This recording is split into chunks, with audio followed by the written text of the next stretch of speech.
హల్లెలూయా. యేసుక్రీస్తు నామమున అందరికీ హృదయపూర్వక వందనములు. ప్రత్యేకమైన సమయంలో ప్రత్యేకమైన రోజు యొక్క వాగ్దానంతో మీ ముందుకు వచ్చున్నాను. దేవుడు ఈరోజు మనకు అనుగ్రహించుకున్న వాగ్దానము మత్తయి సువార్త 9వ అధ్యాయము 29వ వచనము. మీ నమ్మిక చొప్పున మీకు కలుగును గాక. ఆమేన్. ఈ వాగ్దానం ద్వారా నీవు విశ్వసించి ప్రార్థించిన సమస్తాన్ని నీవు పొందుకొనును గాక. ఆమేన్. ఎప్పుడైతే ఇచ్చిన వాగ్దానం బట్టి అడుగుతామో అడిగిన సమస్తాన్ని దేవుడు మనకి అనుగ్రహిస్తాడు. ఇచ్చిన వాగ్దానం ఏంటంటే, ఈరోజు ఇచ్చిన మనకు వాక్యం ఏంటంటే, మీ నమ్మిక చొప్పున మీకు కలుగును గాక.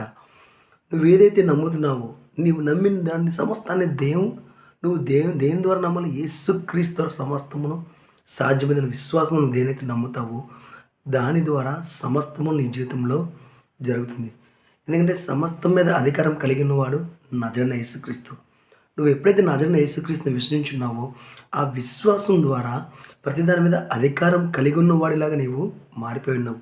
కాబట్టి నువ్వు ఏదైతే విశ్వసించి ప్రార్థిస్తావో, నువ్వు అడుగుతావో, అడిగిన సమస్తాన్ని దేవుడు నీకు ఇవ్వడానికి సిద్ధంగా ఉన్నాడు.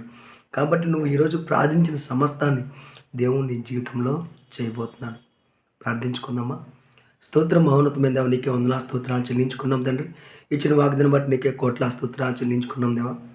ఈ వాగ్దానాన్ని చూసి ఎవరైతే తండ్రి నీ మీద తండ్రి విశ్వాసం ఉంచి తండ్రి నీ నామములో తండ్రి ప్రార్థిస్తున్నారో తండ్రి ప్రతి ఒక్క దాన్ని వారు పొందుకొనుగా కానీ ప్రవచిస్తాం తండ్రి. ప్రతి ప్రయాణాలు తండ్రి మీరే తోడని నడిపించండి తండ్రి.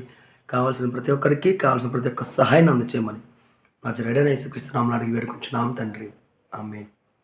అందరికీ హృదయపూర్వక వందనములు.